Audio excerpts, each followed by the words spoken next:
भारत में रोज होने वाली 7,000 मौतों के जिम्मेदार आप हैं। उन लोगों का काम बंद हो जाएगा कि भाई अगर इतना आसानी से भी पढ़ाया जा सकता है, क्यों 20-20 हजार की फीस दें? क्यों? आपने तो किसी को गोली नहीं मारी, आपने किसी का गला नहीं दबाया, तो कैसे आप उन 7,000 मौतों के जिम्मेदार हैं? ग्लोबल हंगर इंडेक्स की माने तो भारत में हर साल 78.2 मिलियन खाना बर्बाद होता है। जो खाना इन बच्चों के हिस्से में पहुंचना चाहिए, उस खाने को हम कहां फेंकते हैं? उस खाने को हम फेंकते हैं कचरे में, कूड़े में। ग्लोबल हंगर इंडेक्स की माने तो हमारी स्थिति बांग्लादेश से भी ज्यादा बदतर है। हमारा देश 118 मुल्कों की लिस्ट में 97वें पायदान पर खड़ा है, और इस 97वें पायदान पर खड़े होने के पीछे वजह वो 7,000 मौतें हैं। इन चीजों के बारे में पता कैसे चलता है कि मौतें 7,000 हो रही हैं या खाने की बर्बादी 78.2 मिलियन टन हो रही है? चलिए जानते हैं। इस चीज को बोलते हैं डेटा एनालिसिस या रिसर्च मेथोडोलॉजी। इसके बारे में और अधिक जानेंगे। इससे पहले जानते हैं रिसर्च कहते किसे हैं।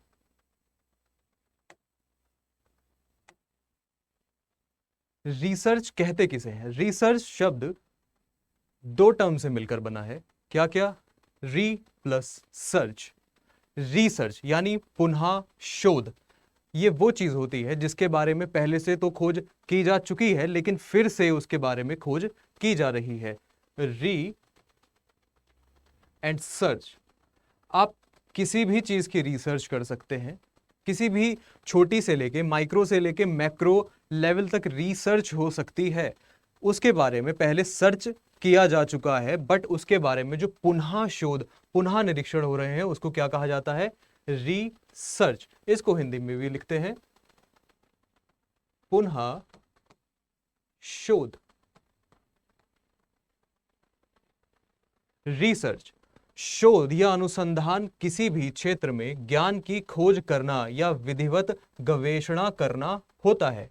वैज्ञानिक अनुसंधान में वैज्ञानिक विधि का सहारा लेते हुए जिज्ञासा का समाधान करने की कोशिश की जाती है।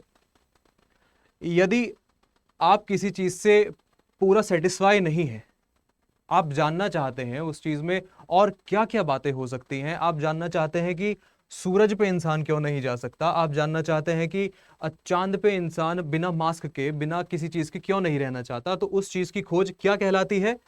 रिसर्च। जबकि आपको पता है कि चांद पर इंसान क्यों नहीं रह सकता या सूरज पर इंसान क्यों नहीं जा सकता, उस चीज की फिर से खोज करना क्या है? रिसर्च, पुनः शोध। जब आप पहले की हुई शोध से, किसी वैज्ञानिक की खोज से पूरी तरह संतुष्ट नहीं है, आप उसमें और जानकारी बढ़ाना चाहते हैं अपनी खुद की शोध विधियों के द्वारा, तो वो चीज क्या कहलाती है? रिसर्च। आगे हम रिसर्च के बारे में और पढ़ेंगे। आप खुद देखिए, आपने बचपन से लेके अब तक, वर्तमान काल तक कितनी रिसर्चेस की हैं। आप हर दिन रिसर्च करते हैं, कुछ ना कुछ रिसर्च आप हर दिन करते हैं। जैसे अब बचपन में आपके पास कोई खिलौना होता था, कोई रिमोट वाली गाड़ी होती थी जिसको पूरे दिन आप अपने आंगन में घुमाए फिरते थे। उसके खराब हो जाने के बाद या उसके रुक जाने के बाद आपके मन में एक जिज्ञासा पैदा होती थी, आप उस गाड़ी को खोलते थे। मैं भी खोलता था। आप उसके रिमोट को खोलते थे कि मैं खुद ही ठीक कर लूं, लेकिन अंत में क्या होता था? हम उसकी चुंबक निकालते थे या मोटर निकालते थे और उसे एक सेल में जोड़कर उसकी मोटर को घूमते हुआ देखकर ही मजे लेते थे। वो हमारे लिए एक नया खिलौना होता था। वो चीज क्या कहलाती है? वही चीज क्या कहलाती है? रिसर्च, पुनः निरीक्षण या पुनः शोध। अब देखते हैं हम आज अपने डेटा एनालिसिस में या रिसर्च मेथोडोलॉजी में पूरे सिलेबस में क्या पढ़ने वाले हैं। पहले हम लोग पढ़ेंगे परिणाम के आधार पर रिसर्च। परिणाम के आधार पर कुछ तरह की रिसर्च होती है, जैसे पहले मौलिक रिसर्च। ठीक है, इसको हम बोलेंगे फंडामेंटल रिसर्च और हिंदी में बोलेंगे मौलिक शोध। इसको एक और नाम से जानते हैं, क्या? प्राथमिक शोध। प्राथमिक शोध, प्राइमरीली रिसर्च। इसको हम बेसिक रिसर्च भी मानते हैं। इसको हम बेसिक रिसर्च भी मानते हैं। अच्छा, ये काम कैसे करती है? रिसर्च में सबसे अच्छी चीज यही है कि वो आपकी डेली लाइफ को फ्रेम करती है, वो आपकी डेली लाइफ में फ्रेम होती है। किस तरह से, इसको भी जानते हैं। मानिए आपको मैगी बनानी है, आप अपने किचन में गए, आपने सर्च करा उसमें आपके किसी ड्रॉर में या किसी टोकरी में मैगी रखी है या नहीं रखी, तो वो मैगी बनाने से पहले वाला प्रोसेस, उसके पैकेट को ढूंढना, मैगी प्रोडक्ट को ढूंढना, क्या कहलाती है? प्राथमिक रिसर्च। आप उसमें अंडा डालने वाले हो, आप उसको अंडा मैगी बनाने वाले हो, तो उससे पहले आपको क्या करना पड़ेगा? आपको अंडा और मैगी ढूंढनी तो पड़ेगी ना। ठीक है, तो आप जो अपने किचन में, अपनी रसोई में रिसर्च कर रहे हैं, सर्च कर रहे हैं, वो क्या चीज है? मैगी का सर्च है। वो क्या है? आधारभूत, प्राथमिक। जो काम आप सबसे पहले करने वाले हैं वो चीज कहलाती है प्राइमरी रिसर्च। दूसरा देखते हैं, परिणाम के आधार पर दूसरी रिसर्च आती है व्यवहारिक। व्यवहारिक रिसर्च क्या होती है?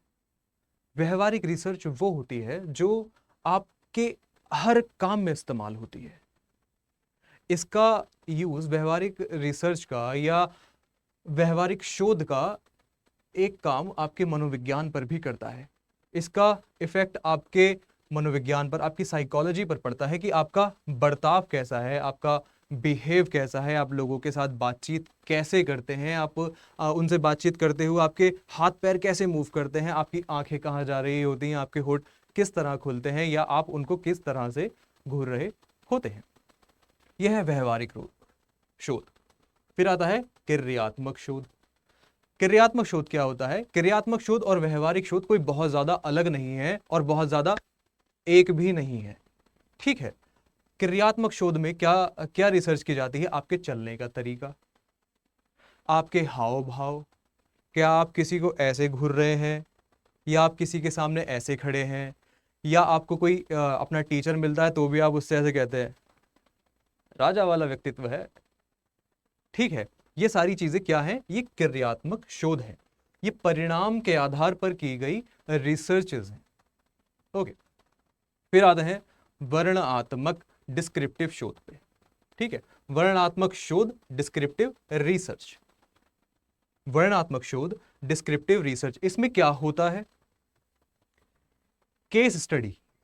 ओके, इसमें क्या होता है? Case study. केस स्टडी को हम और अच्छे से आगे जानेंगे। इसमें एक चीज आती है अवलोकन विधि, यानी ऑब्जर्वेशनल रिसर्च। ऑब्जर्वेशनल रिसर्च, आपने अब तक जो भी रिसर्च के बारे में समझा है उस सबको एक साइड कर दो। यहां पे रिसर्च को हम एकदम फिंगर टिप्स पे याद करेंगे। फिंगर टिप्स पे हमारी बात का बहुत महत्व है। इसको हम इतना आसान करेंगे जैसे लगेगा कि ये एलकेजी के बच्चे का सब्जेक्ट है। मेरी बात का यकीन कीजिए, हम रिसर्च को इतना आसान बना देंगे जिससे ये लगेगा कि एलकेजी के बच्चे का सब्जेक्ट। फिर इसमें आता है सामग्री विश्लेषण, कंटेंट एनालिसिस। कंटेंट एनालिसिस आज के मॉडर्न पीरियड में बहुत जरूरी है और ये बहुत ज्यादा हो भी रहा है। यूट्यूब पर आने वाली एक एक रील, इंस्टाग्राम पर देखे जाने वाली आपके द्वारा एक एक रील, वो रील कैसे बनती है? उस रील में बोले जाने वाले शब्द, उस रील से बोले जाने वाले शब्द जो आपको सुनाई आते हैं वो क्या होते हैं? क्या वो ऐसे ही जो भी मुंह में आ जाता है बोल देते हैं, या उससे पहले वो करते हैं क्या? Content analysis. वो कंटेंट एनालिसिस करते हैं बबुआ। व्याख्यात्मक, एक्सप्लेनेटरी रिसर्च। एक्सप्लेनेटरी रिसर्च क्या होती है? व्याख्या, जब हम किसी चीज को एक्सप्लेन करते हैं। ठीक है, जब हम किसी चीज को एक्सप्लेन करते हैं उस चीज की क्या, कौन सी रिसर्च होती है? व्याख्यात्मक रिसर्च। जैसे हम एक दोहा ले लेते हैं। कौन सा होना चाहिए वो दोहा? वो दोहा होना चाहिए, तू तू करता तू भया तुझ में रही ना हूं। ठीक है, अगर हम इसकी व्याख्या करेंगे, इसके बारे में और किताबों को हम छानेंगे और गूगल करेंगे और रिसर्च और रिसर्च और रिसर्च कि इसका मतलब क्या है, किसने लिखा, इसे लिखने वाला पैदा कहां हुआ था, या क्यों लिखा गया, वो सारी चीजें क्या कहलाएंगी? व्याख्यात्मक रिसर्च। और समझ रहे हैं ना आप लोग? फिर आता है प्रयोगात्मक research, experimental research. Experimental research को हम समझते हैं किसी चीज का प्रयोग करके पता चलने वाला शोध एक्सपेरिमेंटल रिसर्च कहलाता है। जैसे अब अगर देखा जाए कि क्या मैं क्या मैं क्या मैं किसी परी के होठ डिजाइन कर सकता हूं? ट्राई करते हैं।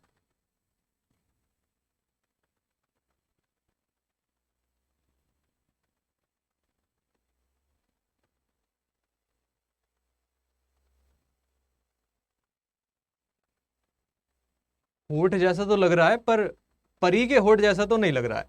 तो मैं परी के होठ डिजाइन नहीं कर सकता। ये क्या चीज है?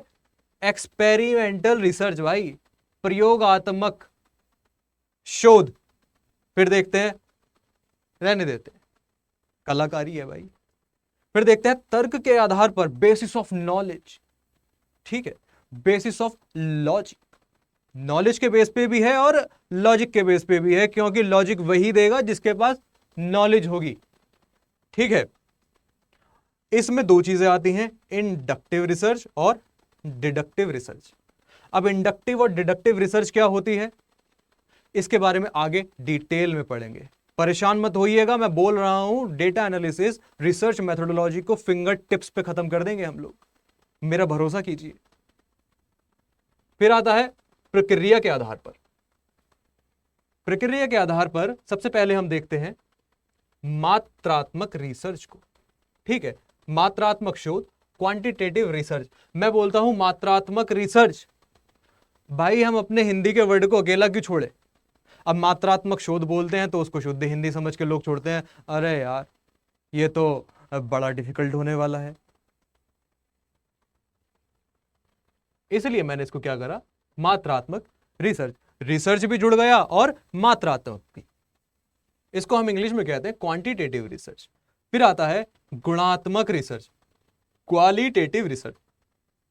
अच्छा, इसमें से हम दो शब्दों को अलग अलग कर सकते हैं, क्वांटिटेटिव और होता है क्वालिटी।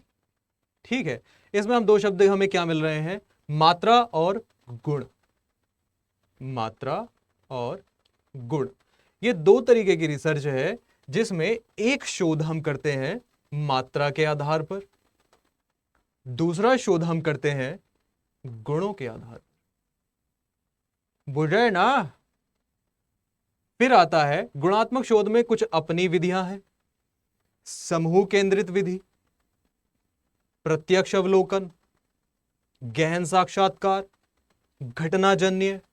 ठीक है, इनको इंग्लिश में क्या क्या कहते हैं, focus group research, direct observation research, in depth interview, phenomenological research.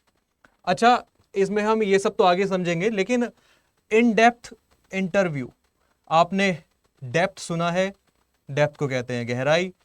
आपने इंटरव्यू सुना है, इंटरव्यू तो बहुत देखते रहते हो। इंटरव्यू देखा था आपने? एक इंटरव्यू जो आप जब भी टीवी चलाओगे, टीवी ऑन करोगे, तो मुझे लगता है वो इंटरव्यू आप खुद ही रिलेट कर पाओगे। वो इंटरव्यू आप हमेशा देखते हो, कौन सा? अगर हिम्मत है तो एक दिन का सीएम बन के दिखाओ, वो वाला इंटरव्यू, समझे ना?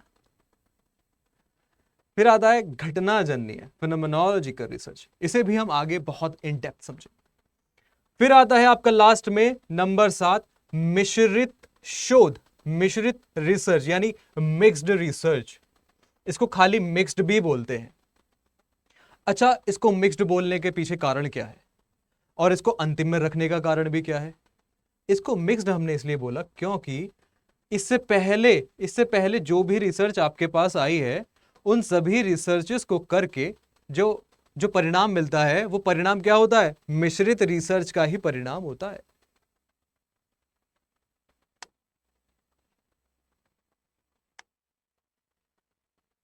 पहले आ जाते हैं मौलिक, प्राथमिक, आधारभूत।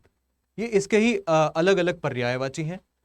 इसको फंडामेंटल भी कहते हैं, फंडामेंटल रिसर्च भी कहते हैं, इसको प्राइमरी रिसर्च भी कहते हैं, इसको बेसिक रिसर्च भी कहते हैं। ठीक है, बेसिक रिसर्च हमने बताया था, किसी भी विषय में, किसी भी चर्चा में, किसी भी वस्तु के ऊपर की गई पहली रिसर्च, पहला करा गया शोध क्या कहलाता है? Fundamental research. प्राथमिक शोध। इसको समझते हैं। जब किसी संस्थान या अनुसंधानकर्ता द्वारा कोई डाटा पहली बार, इसको नोट कर लीजिएगा, इसके नोट्स बना लीजिएगा, ये बहुत ज्यादा इजी वे में मैं आपको पढ़ा रहा हूं। कोई डेटा पहली बार, जब भी आप ये सब नोट करें तो पहली बार को अंडरलाइन कर लीजिएगा या हाईलाइट कर लीजिएगा, मैं बता रहा हूं। पहली बार शुरू से लेकर अंत तक इकट्ठा किया जाता है तो ऐसे डाटा को प्राथमिक, ठीक है, ऐसे डाटा को प्राथमिक आंकड़े या प्राइमरी डेटा भी कहते हैं। ठीक है, जब किसी संस्थान या अनुसंधानकर्ता द्वारा कोई डाटा पहली बार इकट्ठा करा जाता है तो उसको क्या कहते हैं? प्राइमरी रिसर्च, ओके, या मौलिक अनुसंधान। इसको हम क्या कहते हैं? शुद्ध शोध। अरे हट रहे हैं भाई, हट रहे हैं, ऐसे बौखलाइएगा नहीं।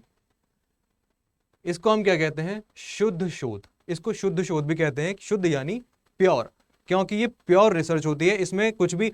अच्छा, आप लोगों ने देखा होगा जब भी आपके मोहल्ले पड़ोस में लड़ाई होती है या घर में कोई खटपट हो जाती है, रिश्तेदारी में कोई खटपट हो जाती है, तो उसको कैसे निकालते हैं, कैसे उस बारे में बात करते हैं? उस बारे में बात करते हैं जैसे कोई आंटी आई या कोई बुआ जी आ गई, उन्होंने आके मम्मी को बताया कि अरे भाभी, मैं बताऊं, बहुत परेशान कर रही है उनकी लड़की घर में। हम तो पहले ही कह रहे थे ससुराल में टिकेगी ना वो। ठीक है, तो वो आपने वो जो चीज सुनी वो क्या हुआ? वो हुआ सेकेंडरी रिसर्च। ओके, आप सेकेंडरी रिसर्च को समझ गए? क्यों समझे उसको अब हम और प्योर करते हैं और साफ करते हैं। अगर तो बुआ जी जिस लड़की के बारे में बता रही हैं, आप उस लड़की के घर में रहते, आपके सामने सारी घटनाएं हुई हुई होती, तब आप समझते, तब आप सुनते, तब आप स्थिति का जायजा लेते कि हाँ, ये चीज जो है वो जो आपको समझ में आ रही है वो होता प्राइमरी रिसर्च। लेकिन बुआ जी ने जो बताया वो होता है सेकेंडरी रिसर्च। समझ रहे हैं ना? ठीक है, प्राइमरी डेटा, प्राथमिक डेटा, कोई डाटा पहली बार, इन सब चीजों को हाईलाइट रखिएगा। यही आपके यूजीसी नेट में काम आने वाला है रिसर्च में। क्वेश्चन हम इसके लिए आगे करेंगे जिससे आपको ये और ज्यादा इजी हो जाए। ठीक है, चेक करते हैं। प्राइमरी डेटा को कलेक्ट करने में बहुत पैसा खर्च होता है। ओके, इतना जबरदस्त पॉइंट मेरे मुंह से क्यों नहीं निकला? ठीक है, प्राइमरी डेटा को कलेक्ट करने में बहुत पैसे खर्च होते हैं। सही बात है, प्राइमरी डेटा को इकट्ठा करने में बहुत पैसे खर्च होते हैं। मानिए अगर मैं आपसे अभी कहूं कि भाई इजिप्ट में जो पिरामिड है, उस पिरामिड में हवाई जहाज, missile, helicopter, phone, laptop, camera, ये सब बनने से पहले से पिरामिड में इन सब चीजों की आकृति बनी हुई है। आप कहेंगे अरे मास्टर साहब कुछ भी बकैती करते हो। बकैती नहीं है। अब आप खुद देखने जाएंगे तो पहले इजिप्ट का टिकट, वीजा, ये सब कुछ चाहिए रहेगा नहीं? तो आप ये सब इकट्ठा करेंगे तो आपको पिरामिड तक पहुंचने में बहुत ज्यादा खर्चा होगा।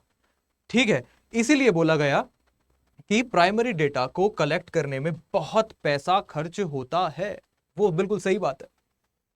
प्राइमरी डेटा बहुत सटीक होता है, ये तो भाई बिल्कुल ही याद रखना, प्राइमरी डेटा बहुत सटीक होता है। अभी बुआजी वाली एग्जांपल दी है ना आपको, अगर आप उस लड़की के घर में होते तो आपको पता चलता कि असली वजह क्या है।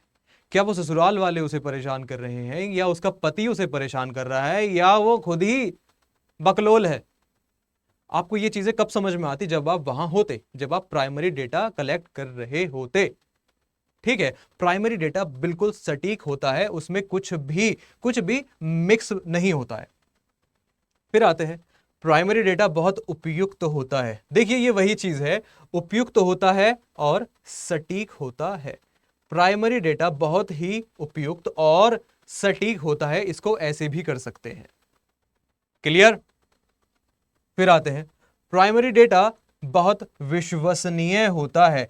तीनों एक ही चीज का मिला जुला सा सार है, ठीक है।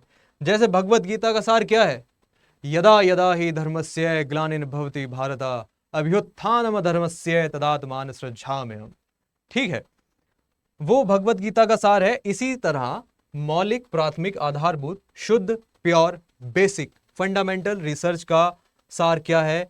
प्राइमरी डेटा बहुत सटीक, उपयुक्त और विश्वसनीय होता है। क्लियर है? बिल्कुल। इसके बारे में क्वेश्चंस भी करेंगे, मेरे साथ बने रहिए, कहीं जाना मत। फिर आते हैं अप्लाइड रिसर्च पर। अप्लाइड रिसर्च व्यवहारिक शोध। इसका उद्देश्य व्यवहारिक समस्याओं का समाधान करना होता है। अच्छा, इसका उद्देश्य व्यवहारिक समस्याओं को समाधान करना होता है, कैसे? एग्जाम्पल लेते हैं। एग्जाम्पल का तो पिटारा है अपने पास, अलादीन का चिराग घिसो और एग्जाम्पल ही एग्जाम्पल बाहर है। इसका उद्देश्य व्यवहारिक समस्याओं का समाधान करना होता है। किसका उद्देश्य होता है भाई? एग्जाम में आपके यूजीसी नेट में क्वेश्चन बनेगा, किसका उद्देश्य व्यवहारिक समस्याओं का समाधान करना होता है? किसका उद्देश्य है? अप्लाइड रिसर्च का। व्यवहारिक रिसर्च कहां पे काम करती है? जैसे जो लोग हमारे भारतीय सैनिक, उनके लिए जय हिंद। जैसे भारतीय सैनिक बॉर्डर पर तैनात होने जाते हैं या कहीं पर भी अपनी सर्विस देने जाते हैं, उनका एक व्यवहारिक शोध होता है। उनके व्यवहार को बदला जाता है, उनके व्यवहार में देश के लिए देशभक्ति जगाई जाती है, उनके व्यवहार में उनके खून में उबाल जगाया जाता है। वो क्या होता है? व्यवहारिक शोध। वो ऐसे लोगों को इस चीज में नहीं लेते जो उठ रहे हैं 10 बजे, ड्रिल होना है उनका 5 बजे, कोई अनुशासन ही नहीं है, कोई व्यवहार ही नहीं है। उन चीजों पर कहां क्या चीज काम आती है? व्यवहारिक शोध। व्यवहारिक शोध में एक चीज और आती है, जैसे प्री स्कूल में, छोटी क्लासेस में जब बच्चे पढ़ते हैं तो बच्चों को अच्छे मैनर्स सिखाए जाते हैं, अच्छे वैल्यूज सिखाए जाते हैं, अच्छे नॉर्म्स सिखाए जाते हैं। बोलना कैसे है, चलना कैसे है, खाना कैसे खाना है, कुछ गलती हुई है तो सॉरी बोलना है, कुछ किसी ने कुछ दिया है तो थैंक यू बोलना है। कौन कौन ऐसा व्यक्ति होगा जो तुमको कुछ देगा और तुमको ले लेना है, और किसको मना कर देना है? उस चीज को क्या कहते हैं? व्यवहारिक रिसर्च। इसका प्रयोग वास्तविक, विशिष्ट, व्यवहारिक समस्याओं के समाधान में किया जाता है। रिपीट कर रहा हूं, ध्यान से सुनिएगा। इसका प्रयोग वास्तविक, विशिष्ट, व्यवहारिक समस्याओं के समाधान में किया जाता है। अच्छा, इसके साथ एक बड़ा मेजर टॉपिक उठा लेते हैं। कौन सा वाला? बलात्कार, रेप। रेप होने का कारण क्या है? रेप होने का सबसे बड़ा कारण है व्यवहार में कमी होना। रेप होने का सबसे बड़ा कारण है लोगों को व्यवहार के बारे में ना सिखाया जाना। रेप सिर्फ लड़कियों का ही नहीं हो रहा है, रेप पुरुषों का भी होता है। और रेप सिर्फ जिस्मानी नहीं होता है, रेप होता है मेंटली। रेप बहुत तरीके से होते हैं। अगर हम बलात्कार को समझें तो बलात्कार 2 शब्दों से मिलकर बना है, बल प्लस आकार। किसी चीज को बल से आकार देना बलात्कार कहलाता है। राजनीति गांव में, शहरों में रहने वाले लोगों का बलात्कार ही तो कर रही है। और अच्छे से समझते हैं, इसका प्रयोग वास्तविक, विशिष्ट, व्यवहारिक समस्याओं के समाधान में किया जाता है। ठीक है, बच्चे वाली एग्जांपल इसके लिए बिल्कुल फिट बैठती है कि कैसे किसी के व्यवहार को बदलना, किसी के व्यवहारिक समस्याओं को ठीक करना। मनोविज्ञान के लिए ये चीज बहुत काम आती है, साइकोलॉजी के लिए ये चीज बहुत काम आती है। किसी के विशिष्ट व्यवहारिक समस्याओं के समाधान में किया जाता है क्या? Applied research. फिर देखते हैं, इसका क्षेत्र गहन, डीप होता है। व्यवहारिक क्षेत्र डीप होता है, इसका अध्ययन क्षेत्र बहुत डीप होता है। क्यों एप्लाइड रिसर्च का अध्ययन क्षेत्र बहुत गहरा होता है? क्योंकि इसमें किसी व्यक्ति की परछाई पर काम करा जाता है, किसी व्यक्ति के अंदर झांका जाता है कि इसकी इसका छुपा हुआ व्यक्तित्व क्या है, इसकी शेडो, इसकी इंटर पर्सनैलिटी क्या है। इसलिए अप्लाइड रिसर्च का अध्ययन क्षेत्र बहुत डीप होता है।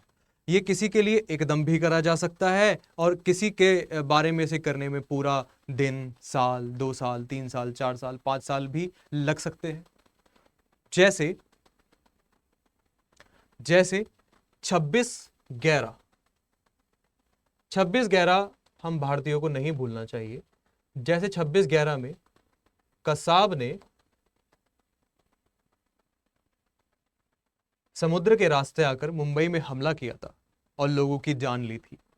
ठीक है, इसको समझने में पुलिस को या रिसर्चर्स को बहुत टाइम लगा। इसके व्यवहार को समझने में, ये यहाँ क्यों आया, कैसे आया, किसने भेजा, इसके व्यवहार को पूरी तरह समझने में पुलिस को वक्त लगा। और वही रिसर्च क्या कहलाती है? अप्लाइड रिसर्च, व्यवहारिक शोध, क्रियात्मक शोध, एक्शन रिसर्च। भाई एक्शन रिसर्च क्या होती है? बोलो, एक्शन रिसर्च क्या होती है? हाँ, छत से कूद जाना एक्शन रिसर्च है, किसी का फांसी पर लटक जाना एक्शन रिसर्च है, किसी को गोली मार देना एक्शन रिसर्च है।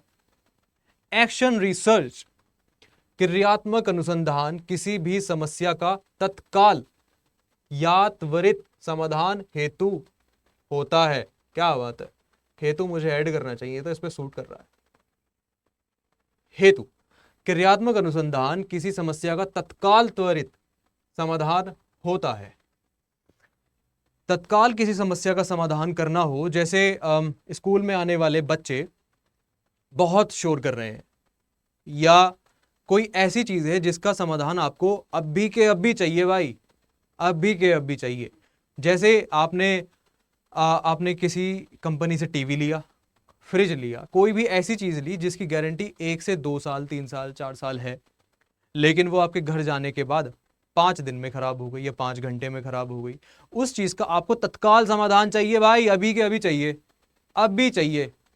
वो चीज, वो समाधान क्या क्या, कंपनी वाले आते हैं आपके पास, सर सर सर गलती हो गई, सर अभी बदल देते हैं, सर अभी बदल देते हैं। वो चीज क्या है?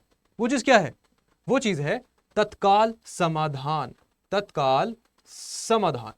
सारी चीजें भूल जाओ, मैं कहता हूं सारी चीजें भूल जाओ, जो भी अब तक समझे हो सारी चीजें भूल जाओ।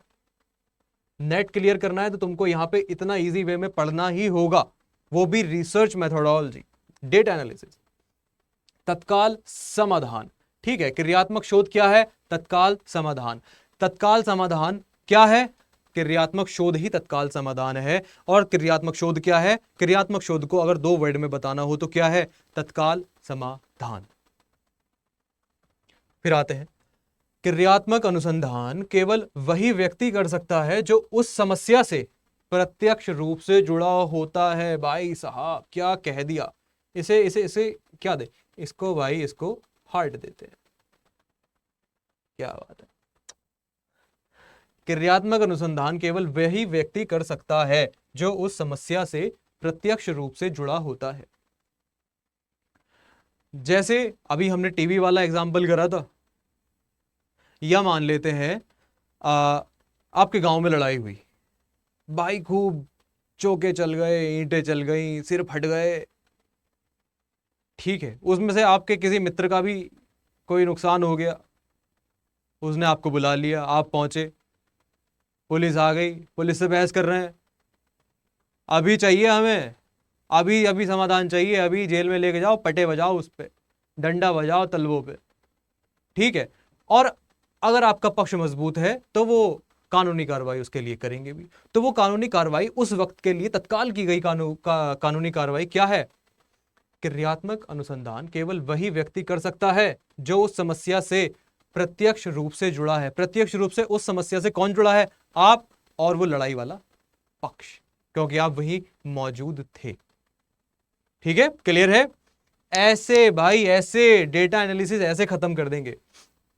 क्रियात्मक अनुसंधान की विषय वस्तु दैनिक या व्यवहारिक जीवन से संबंधित होती है। क्या बोला, क्या बोला, क्या बोला? आराम से फिर से समझो। क्रियात्मक अनुसंधान की विषय वस्तु दैनिक या व्यवहारिक जीवन से संबंधित होती है। ठीक है, समझ लेते हैं इसमें से हम चुनिंदा वर्ड छांटते हैं। क्रियात्मक अनुसंधान दैनिक व्यवहारिक जीवन से संबंधित है। ठीक है, आप इसमें ये भूल जाओ, ये भी भूल जाओ, और आप इसमें ये भी भूल जाओ। क्या बचा? क्रियात्मक अनुसंधान दैनिक या व्यवहारिक जीवन से संबंधित है। ठीक है, क्लियर है? क्रियात्मक अनुसंधान दैनिक या व्यवहारिक जीवन से संबंधित है। वो जो लड़ाई हुई वो कहां हुई? दैनिक जीवन में हुई। ठीक है, इसको और अच्छे से समझते हैं क्रियात्मक अनुसंधान को। ये पिक्चर, ये हमारी क्रिया ही है। हमारी वजह से जो 7,000 लोग हर रोज भारत में मर रहे हैं, उसका कारण क्या है? हमारा 78.2 मिलियन टन खाना फेंक देना। भाई नहीं खाना है तो मत खाओ, एक वक्त खाओ। पूरा दिन भूख नहीं है तो पूरा दिन मत खाओ, एक दिन में मरोगे नहीं। ये जो बच्चों की हालत है, ये क्यों है? ये हमारे क्रियात्मक कार्य से ही है। और ये जो पूरा डेटा निकला है, ये पूरा रिसर्च निकला है, ये कैसे निकला है? ये हमारे ये क्रियात्मक अनुसंधान से ही निकला है, हमारे कार्यों पे। ठीक है, हमारे व्यवहारिक अनुसंधान को, हमारे व्यवहार का अनुसंधान करते करते करते करते जो निचोड़, जो रस निकला है, वो रस ये है। अगला देखते हैं। यह विद्यालयी जीवन की दैनिक व वास्तविक समस्याओं का एक समाधान है। विद्यालयी जीवन की दैनिक वास्तविक समस्याओं का एक समाधान है। आपको कोई चीज समझ में नहीं आती है, आप सर से पूछ लेते हैं, आप टीचर से पूछ लेते हैं। ठीक है, कई बार टीचर से मजाक करने के लिए भी हम जबरदस्ती पूछते रहते हैं। जैसे मैं जब मैथ पढ़ता था, तो वैसे पढ़ता तो नहीं था, मैं मैथ की कक्षा में उपस्थित रहता था। सर कोई ब्लैक बोर्ड पे सवाल करवा रहे हैं, ये थीटा और ये जो भी है, जो चीजें हैं वो चीजें ये करते रहो। हम भी पढ़ा और उससे दिखा सर। जब सर हमारी तरफ देखते थे तो हम करते थे, सर सर, सर अरे तुम्हारा हुआ? बस सर हो ही गया, सर कर रहे हैं, सर कर रहे हैं। ठीक है, सबसे जुड़ रही होगी तुम जो चाय पी रहे हो ना सोफे पे बैठ के, हाँ तुमसे भी जुड़ रही है ये बात, जानते हैं हम तुम्हें। विद्यालय जीवन की दैनिक वास्तविक समस्याओं का एक समाधान है। क्रियात्मक अनुसंधान का उद्देश्य विद्यालय कार्य प्रणाली में सुधार करना है। ठीक है, फिर से समझो, क्रियात्मक अनुसंधान उद्देश्य क्या है इसका? अरे क्या उद्देश्य है भाई? ये इसका उद्देश्य देखो, ये आया विद्यालय कार्य प्रणाली में सुधार। क्रियात्मक अनुसंधान उद्देश्य विद्यालय कार्य प्रणाली में सुधार। बच्चे घर पहुंचते हैं स्कूल से, माँ बाप शिकायत लेके आते हैं, अरे कुछ पढ़ा नहीं रहे हैं क्या हमारे बालक को? घर पे आके तो पूरा दिन खेलते ही रहता है, हमें तो लग रहा है इसकी मैडम को ही स्कूल से निकलवाना पड़ेगा। ठीक है, जब बच्चा घर जाके कोई सुधार वाला रिजल्ट नहीं दे रहा है, तो वो चीज क्या है? वो चीज किस चीज में आएगी? वो चीज आएगी क्रियात्मक अनुसंधान। उद्देश्य क्या है उसका? विद्यालय कार्य प्रणाली में सुधार। अगला देखते हैं, वर्णनात्मक शोध, एक्शन रिसर्च। वर्णनात्मक शोध क्या है? वर्णनात्मक शोध किसे कहते हैं? पहले यहां से समझो, फिर मैं आपको समझाऊंगा इजी वे में, फिंगर टिप्स पे, कि वर्णनात्मक शोध है क्या। वर्णनात्मक शोध विधियां किसी घटना, समूह या स्थिति के गुणों का व्यवस्थित रूप से वर्णन करने के लिए बनाई जाती है, बिना अध्ययन किए जा रहे विषय को प्रभावित किए या उसमें बदलाव किए बिना। ठीक है, समझते हैं धीरे से। वर्णनात्मक शोध विधियां किसी घटना, समूह, कैसे याद करना है? वर्णनात्मक शोध, बाकी छोड़ देना है, जिस जिस पे जो मैं कहूंगा वो याद करना है, बाकी छोड़ देना है। वर्णनात्मक शोध घटना, समूह या स्थिति के गुणों का व्यवस्थित वर्णन करने के लिए बनाई जाती है। ठीक है, अब इसमें कुछ अलग चीजें आती हैं। ये चीजें आपके समझ में आएंगी। अलग चीजें क्या है? केस स्टडी, किसी भी जुर्म का, किसी भी मर्डर का, किसी भी क्राइम का जब केस स्टडी किया जाता है तो वो चीज कौन से रिसर्च में आती है? वो आती है वर्णनात्मक शोध विधि, एक्शन रिसर्च। ठीक है, केस स्टडी।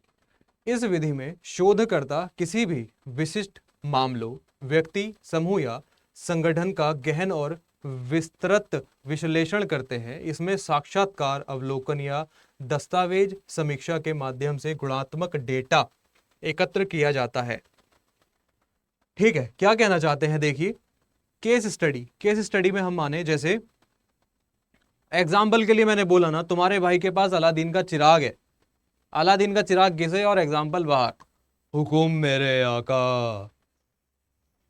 इसमें हम ले लेते हैं, जैसे कुछ साल पहले एक मर्डर केस चर्चा में रहा, समझ पा रहे होंगे ये कौन सा मर्डर मिस्ट्री है? कौन सी मर्डर मिस्ट्री है ये?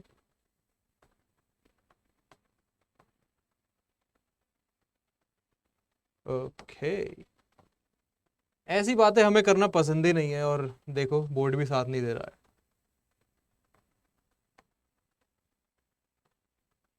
हेमराज, आरुषि तलवार और हेमराज, इन दोनों का कातिल ढूंढने में, इन दोनों का मर्डरर ढूंढने में जो वक्त लगा, जो रिसर्चेस की गई, इनके माँ बाप पर रिसर्च की गई। आरुषि तलवार के माँ बाप पर, राजेश तलवार और नुपुर तलवार पर रिसर्च की गई। उनके व्यवहारों का रिसर्च करा गया कि वो सच में जितने शरीफ दिखते हैं, जितने शरीफ दिख रहे हैं, जितने सीधे दिख रहे हैं, क्या वो सच में है?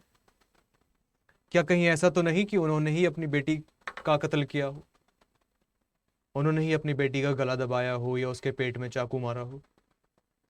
और आरुषि तलवार के बाद हेमराज का भी मार दिया गया, हेमराज का भी कत्ल कर दिया गया। तो इस पूरे प्रोसेस को अंत में क्या हुआ? उसके, आरुषि के माता और पिता दोनों को दोषी पाया गया। इतने सालों की रिसर्च में, कम से कम 10 साल की रिसर्च में उनको, उसके माँ बाप को दोषी पाया गया। तो वो क्या चीज थी? वो पूरा प्रोसेस क्या था? वो पूरा प्रोसेस था केस स्टडी। इसमें हम ले लेते हैं, जैसे अभी कुछ साल पहले पंजाब के एक गायक सिद्धू मूसेवाला का मर्डर हुआ। उसके मर्डरर का पता नहीं चला, लेकिन जब थोड़ी रिसर्च की गई तो उसमें किसी 2-3 लोगों का नाम आया। ठीक है, तो वो पूरा प्रोसेस क्या था? गोली लगने से लेकर दोषी का नाम बाहर आने तक वो चीज पूरी क्या थी? वो था केस स्टडी। और शायद ऐसे अनगिनत लाखों करोड़ों केस अब भी पेंडिंग है, जिन पर क्या चल रहा है?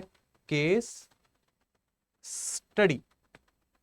अब देखते हैं अवलोकन विधि, ऑब्जर्वेशनल रिसर्च। ठीक है, केस स्टडी में ऑब्जर्वेशन ही करा जाता है। कैसे करा जाता है केस स्टडी में ऑब्जर्वेशन? आपको अभी हमने आरुषि तलवार और हेमराज के मर्डर की मिस्ट्री बताई, उसमें दोषी उसके माता पिता को पाया गया। इतने वक्त तक देखने के बाद उसके माँ बाप को ही क्यों दोषी पाया गया? कोई और व्यक्ति उसमें दोषी क्यों नहीं पाया गया? क्योंकि इतने वक्त से रिसर्चर, क्राइम ब्रांच जो अवलोकन कर रही थी, जो ऑब्जर्व कर रही थी, ऑब्जर्वेशन को हम समझते हैं, ऑब्जर्वेशनल रिसर्च है तो हम इसको समझते हैं ऑब्जर्व। आप हर चीज को ऑब्जर्व करते हैं। पहले समझते हैं एग्जाम्पल को। तो आरुषि तलवार के माता पिता, इन दोनों के हाव भाव पर नजर रखी गई, इन दोनों की बातों पर नजर रखी गई, इन दोनों के देखने के तरीके पर नजर रखी गई। ये दोनों एक दूसरे को कैसे देखते हैं, ये दोनों क्या बात करते हैं। आरुषि या उसके मर्डर का नाम लेते हुए इन दोनों के हाव भाव क्या होते हैं, इस चीज को रिसर्चर्स ने ऑब्जर्व करा। उस चीज को क्या कहते हैं? उस चीज को कहते हैं ऑब्जर्वेशनल मेथड। केस स्टडी बिना ऑब्जर्वेशनल मेथड के नहीं हो सकती। ये दोनों एक ही सिक्के के दो पहलू हैं। अगर सिक्का आधा होगा तो वो अधूरा होगा, और सिक्के का दूसरा हिस्सा होगा तब भी वो सिर्फ अधूरा ही होगा, जब तक उस सिक्के के दोनों पहलू सन मूरत हेड टेल मिल नहीं जाते। वर्णनात्मक शोध भी तब तक अधूरा है जब तक केस स्टडी और ऑब्जर्वेशनल मेथड मिल नहीं जाते। अगला देखते हैं, सामग्री विश्लेषण, कंटेंट एनालिसिस। सामग्री विश्लेषण, अब जैसा पीपीटी में आया है वो ही पढ़ना पड़ेगा, लेकिन इसको हम ठीक कर देते हैं। सामग्री विश्लेषण लिखित, मौखिक या दृश्य संचार का व्यवस्थित अध्ययन है। शोधकर्ता ग्रंथों, मीडिया या अन्य सामग्री का विश्लेषण करता है। कंटेंट एनालिसिस, इसको सेकेंडरी डेटा भी कहते हैं। सेकेंडरी डेटा, बुआ वाले एग्जांपल से समझे थे ना, ठीक है। जैसे हम रिसर्च करते हैं किसी बुक पर, हम बुक ले लेते हैं, मानो महाभारत, हम महाभारत ले लेते हैं। महाभारत में बहुत सी घटनाएं हुई, ठीक है। हम महाभारत की रिसर्च करने के लिए महाभारत को पढ़ते हैं, ठीक है। अब हम महाभारत का हम अगर प्राइमरी रिसर्च करें तो हम जाके 100 कौरवों से या 5 पांडवों से तो मिल नहीं सकते, तो हमें उसका मजबूरन सेकेंडरी मेथड ही अपनाना पड़ेगा, सामग्री विश्लेषण, कंटेंट एनालिसिस ही करना पड़ेगा। अच्छा, महाभारत से बाहर आते हैं, इसको हम मॉडर्न वर्ल्ड में समझते हैं, हमारे वर्तमान जीवन में समझते हैं कि कंटेंट एनालिसिस, सामग्री विश्लेषण क्या होता है।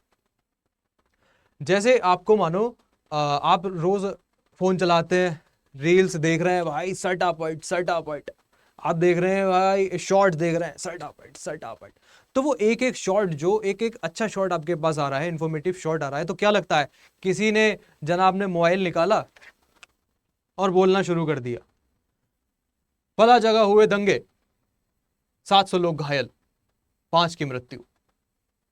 क्या वो ऐसे होता है? नहीं, वो कंटेंट एनालिसिस करा जाता है। समझे कंटेंट एनालिसिस? आगे चलते हैं। व्याख्यात्मक, एक्सप्लेनेटरी रिसर्च, व्याख्या के बारे में हमने समझा था, करत करत अभ्यास से जड़मति होत सुजान।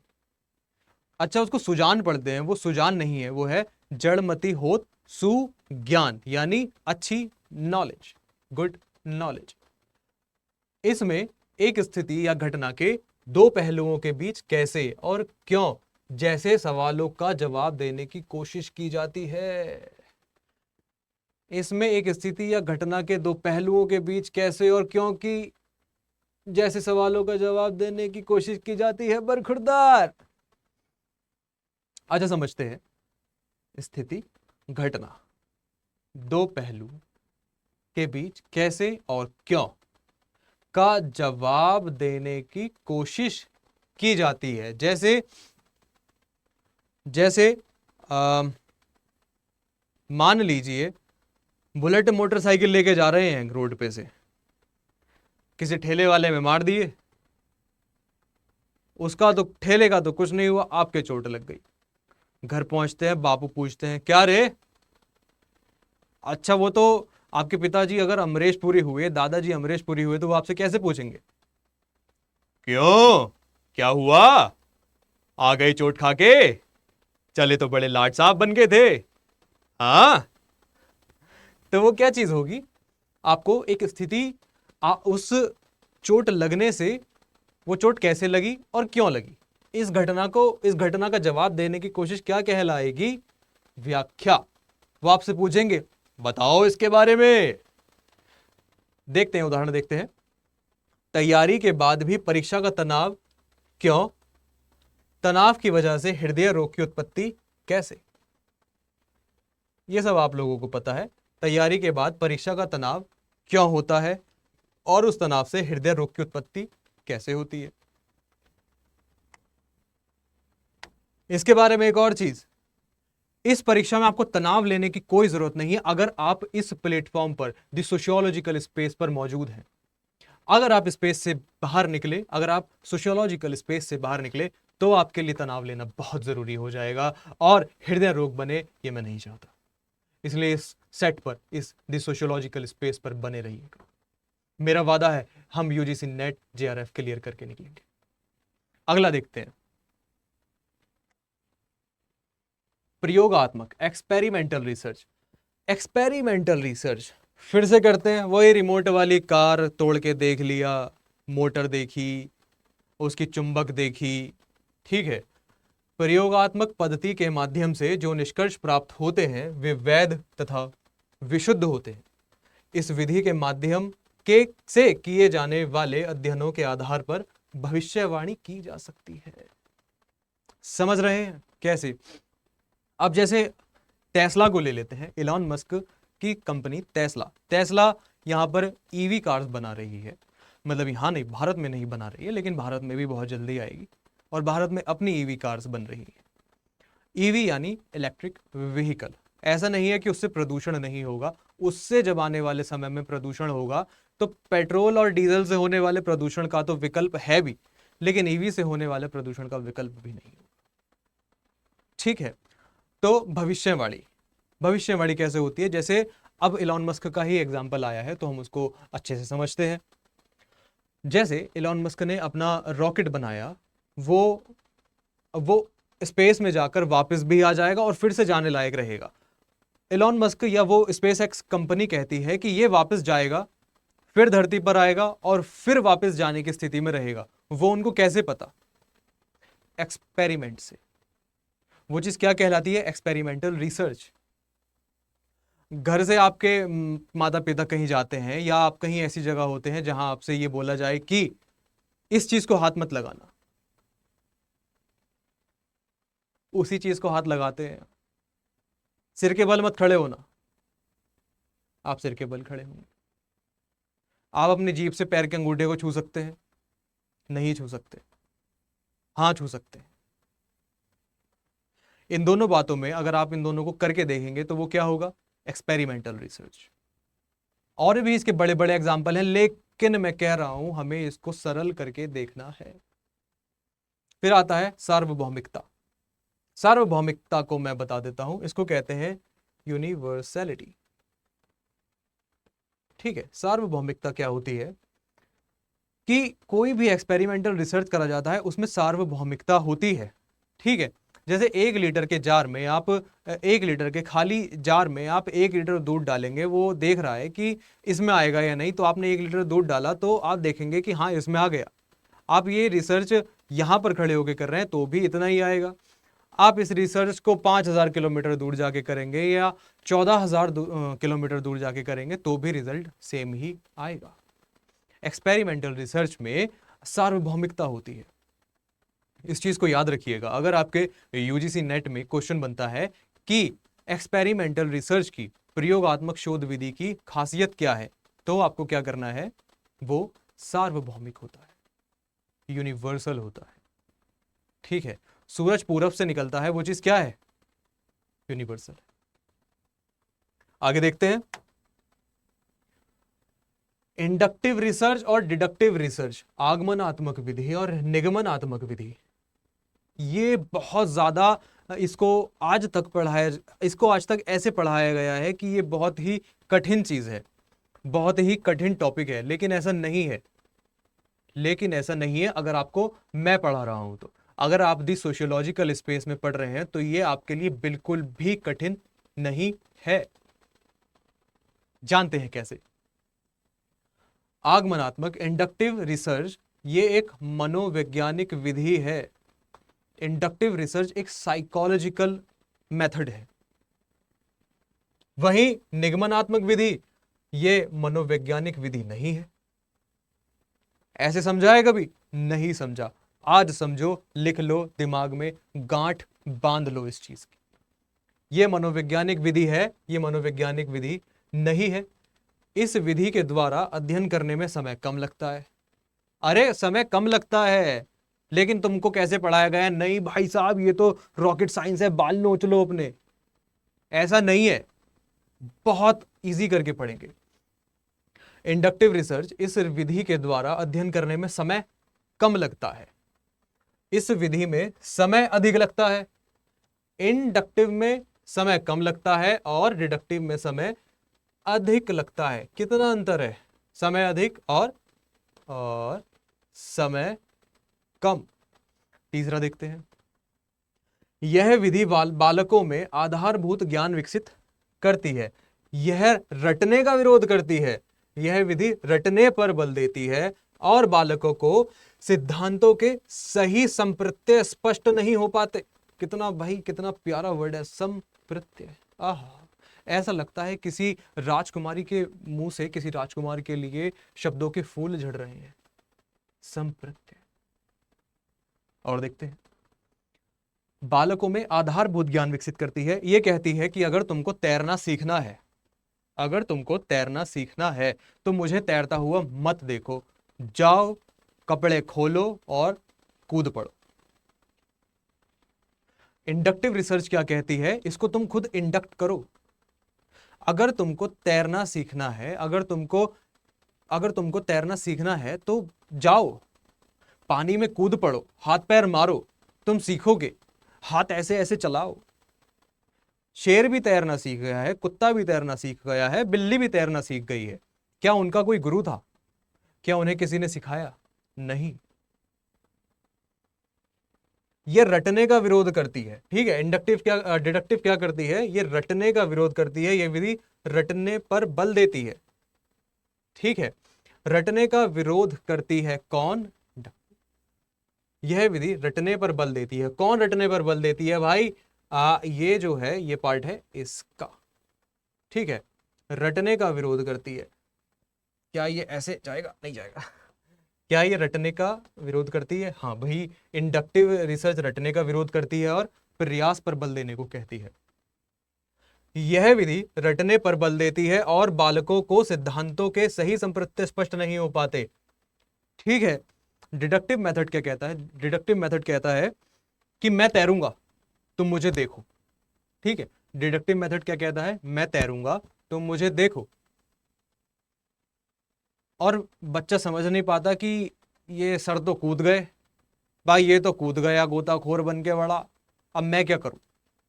मुझे अब भी नहीं पता उसमें जाके करना क्या है। बच्चे को स्पष्ट नहीं हो पाता है।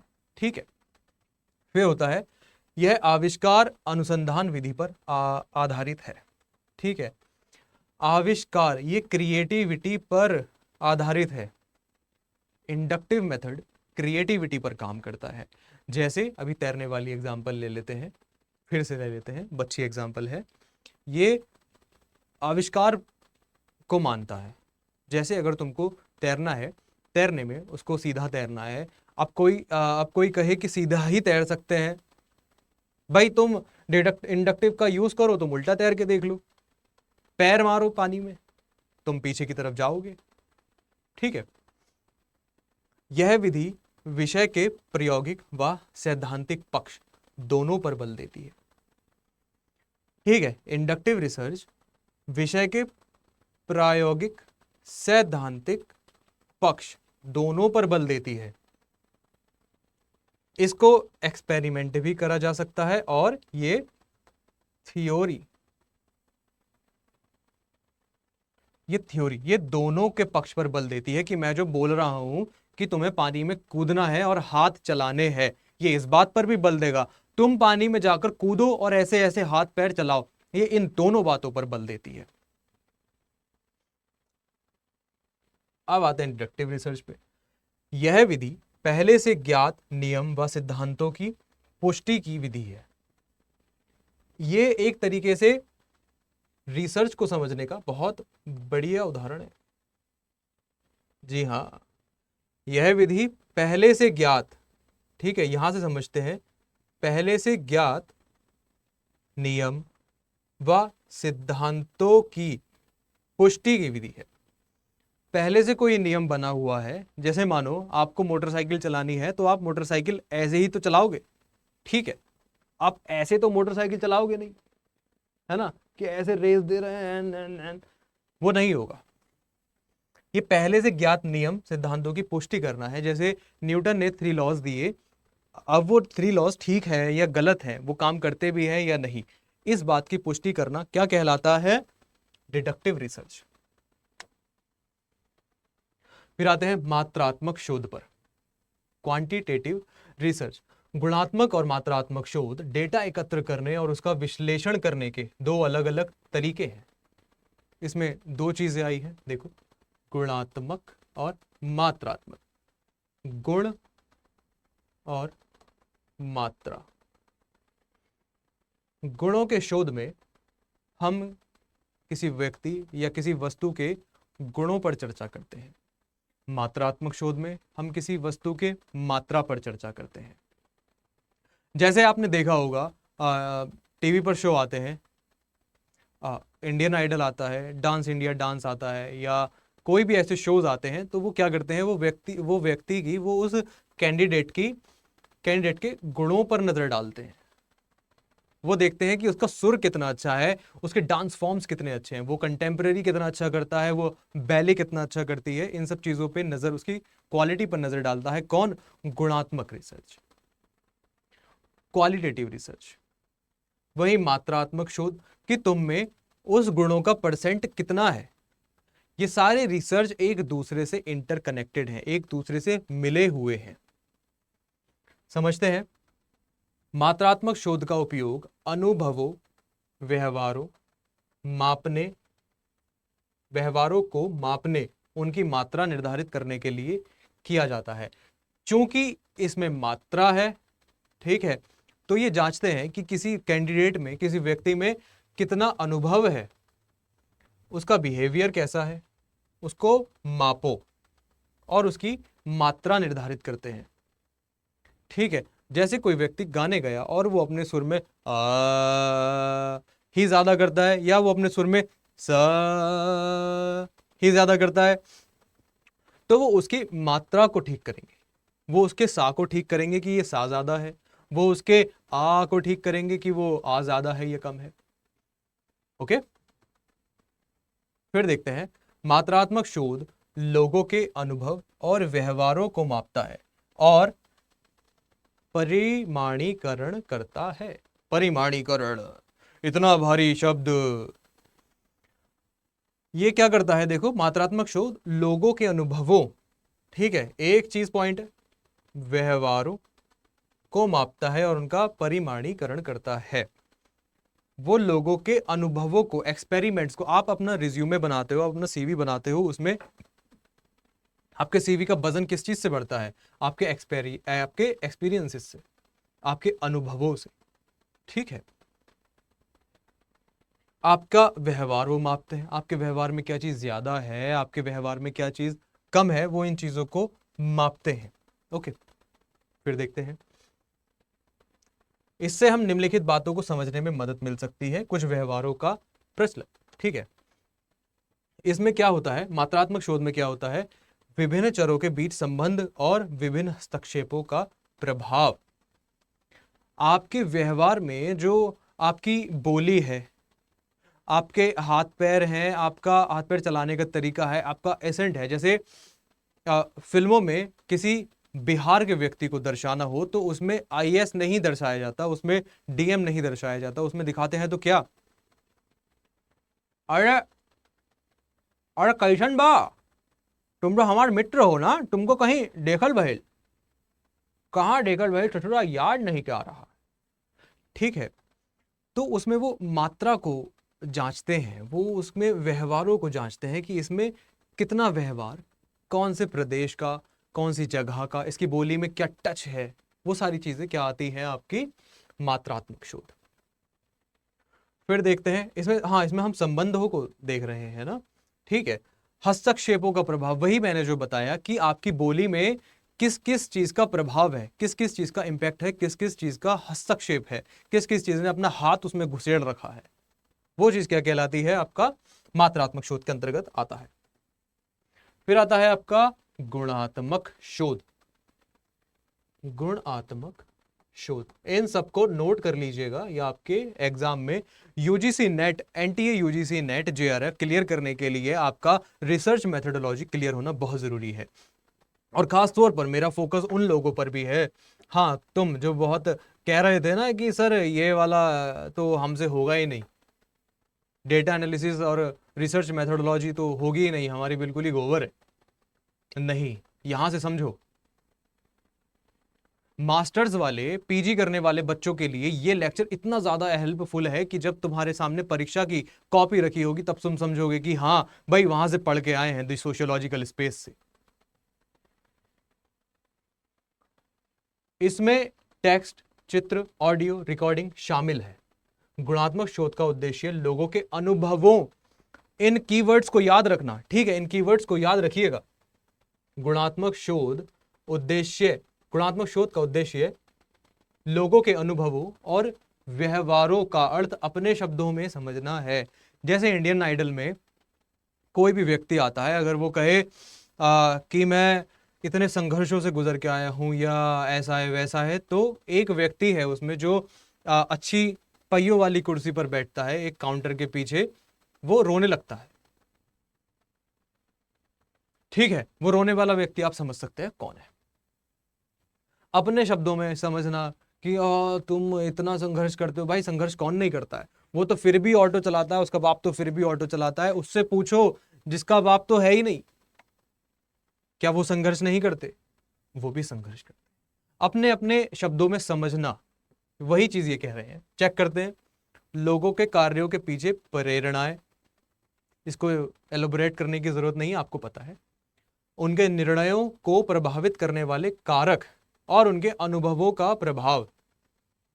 अच्छा, जैसे कोई विद्यार्थी होता है स्कूल में, बड़ा ही दंगाई होता है, मानो स्कूल से वो एक वक्त में रस्टिकेट भी है, मास्टरों ने मारा भी उसको खूब है, लेकिन वो अचानक से क्या बन जाता है, किसी जिले का एसआई, किसी थाने का एसआई बन जाता है। वो अचानक से कोई राष्ट्रीय खिलाड़ी बन जाता है। वो अचानक से कोई बहुत बड़ा मुक्केबाज बन जाता है। वो मुक्काबाज, वो खिलाड़ी, वो एक अफसर बनने के लिए उसको प्रेरणा कहां से मिली? उसके निर्णयों को, ऐसे क्या कारक थे, ऐसे क्या कारक हैं जिसने उसके निर्णयों को प्रभावित करा? वो क्या चीज है? उस चीज को जांचना गुणात्मक शोध, क्वालिटेटिव रिसर्च, क्वालिटेटिव एनालिसिस कहलाता है। यह शोधकर्ताओं को विश्व के बारे में नए विचार और सिद्धांत उत्पन्न करने में सहायता करता है।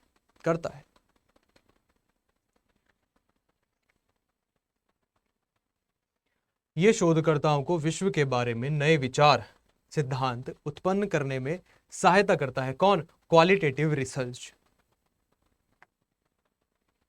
समूह केंद्रित, फोकस ग्रुप रिसर्च किसे कहते हैं? फोकस ग्रुप रिसर्च वो होता है जब कोई टीम, जब किसी जगह पर, जब किसी संस्था में एक या एक से अधिक, दो या दो से अधिक, तीन या तीन से अधिक लोग मिलकर किसी एक विषय पर चर्चा कर रहे हों कि इसको कैसे बेहतर बनाना है, इसको कैसे ठीक करना है, इसको और ऊंचाई तक, अच्छे पायदान पर, अच्छी प्रेरणा तक कैसे लेकर जाना है, वो पूरा एक समूह का रिसर्च, वो समूह की बातचीत, चर्चा क्या कहलाती है? Focus group research. इसको, फोकस ग्रुप रिसर्च को हिंदी में कहते हैं समूह केंद्रित शोध। देखते हैं, फोकस समूह एक शोध तकनीक है जिसका उपयोग समूह बातचीत के माध्यम से डेटा एकत्र करने के लिए किया जाता है। किस लिए किया जाता है? समूह बातचीत के माध्यम से डेटा एकत्र करने के लिए किया जाता है। समूह में सावधानी पूर्वक चुने गए लोगों की एक छोटी संख्या शामिल होती है जो किसी दिए गए विषय पर चर्चा करते हैं। फोकस समूह का उपयोग यह पहचानने और पता लगाने के लिए किया जाता है कि लोग कैसे सोचते और व्यवहार करते हैं, और वे क्यों, क्या और कैसे जैसे सवालों पर प्रकाश डालते हैं। फोकस ग्रुप रिसर्च का मतलब आपको समझ में आया होगा, आया है। प्रत्यक्ष अवलोकन, इंटरव्यू, साक्षात्कार, किसी व्यक्ति से प्रश्न पूछकर और उनके उत्तर सुनकर जानकारी प्राप्त करने का एक तरीका है। इंटरव्यू तो आपने समझा, जो आपको बताया था, एक दिन के लिए सीएम बन के देखो, फिर पता चलेगा देश कैसे चलाते हैं, कितनी जिम्मेदारियां हैं मेरे सिर पर, तुम समझो। ठीक है, इस व्यक्ति को आप जानते हैं, कौन है ये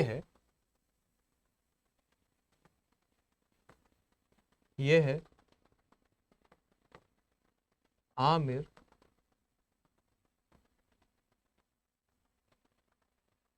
अजमल कसाब। मैंने इसमें आमिर अजमल कसाब को ही क्यों चुना? कुछ जड़ें होती हैं, कुछ चीजें होती हैं जो हमें कभी नहीं भूलनी चाहिए। वो जड़ें हमें बताती हैं कि हम कहां तक फैले हैं या किन चीजों ने हमें काटने की कोशिश की। इंटरव्यू मेथड को जानते हैं। 26/11 मुंबई आतंकी हमले में जिंदा पकड़े गए आतंकी अजमल आमिर कसाब ने फांसी दिए जाने से एक दिन पहले कहा था, आप जीत गए, मैं हार गया।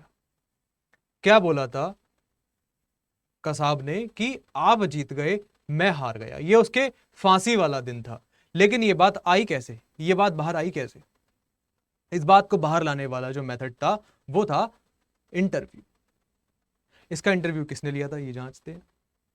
ये अल्फाज उसने senior police inspector Ramesh Mahale को कहे थे। अजमल आमिर कसाब ने अपनी फांसी वाले दिन रमेश महाले इंस्पेक्टर को क्या बोला था? आप जीत गए, मैं हार गया।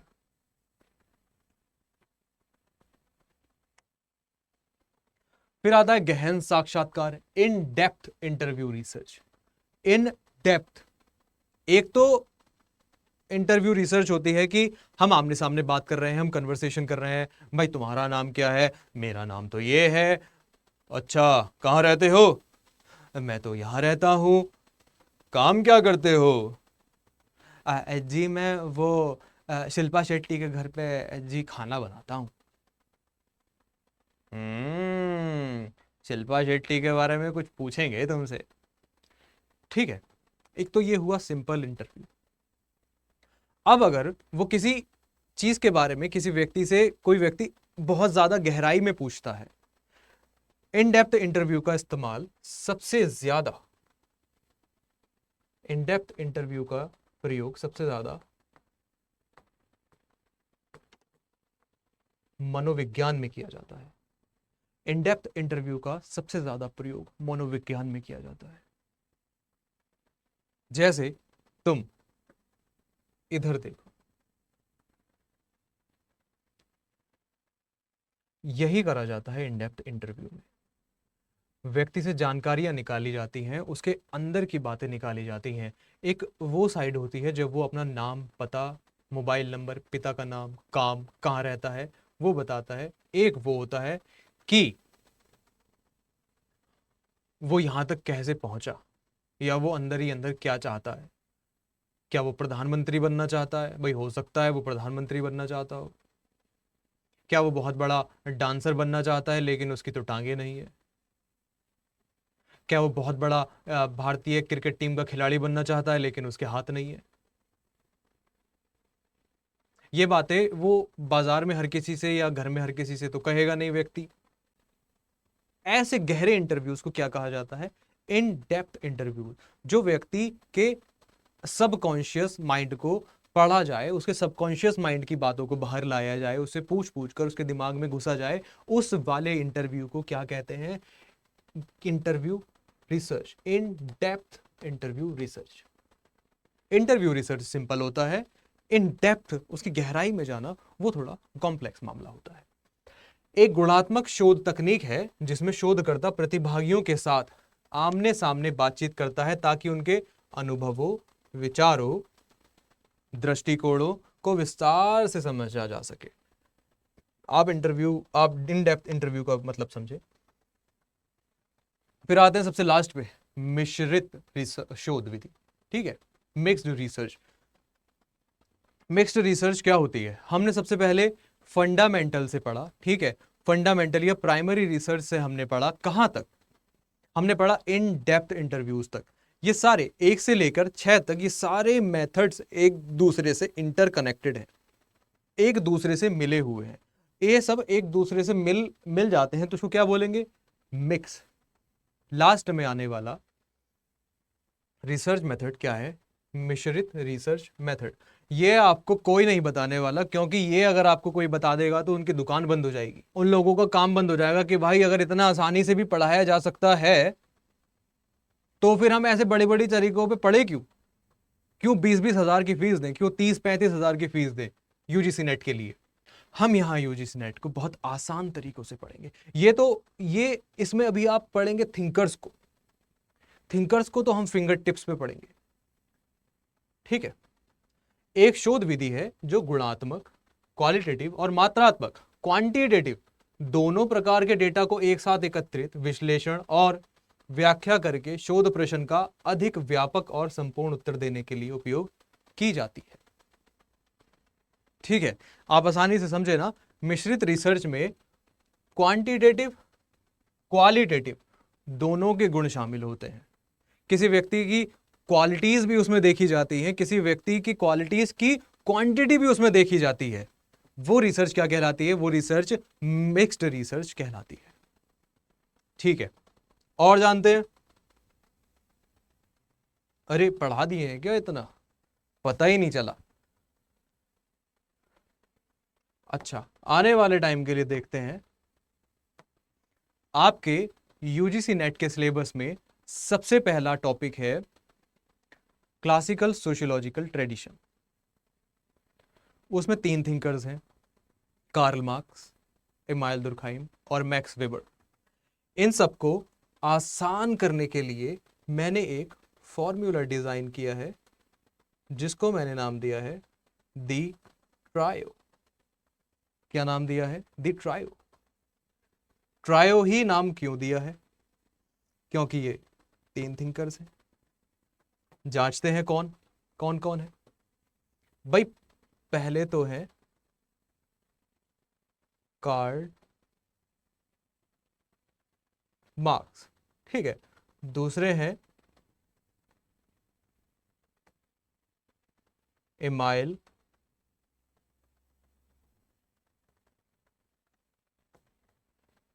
दुर्खाइम। तीसरे कौन है भाई? Max Weber. Karl Marx, Emile Durkheim और मैक्स वेबर। हम इन तीनों को एक छत के नीचे पढ़ेंगे। हम इन तीनों थिंकर्स को एक ही छत के नीचे पढ़ेंगे, जिससे आपको समझ में आएगा कि कैसे आसानी से यूजीसी नेट, जेआरएफ क्लियर किया जा सकता है।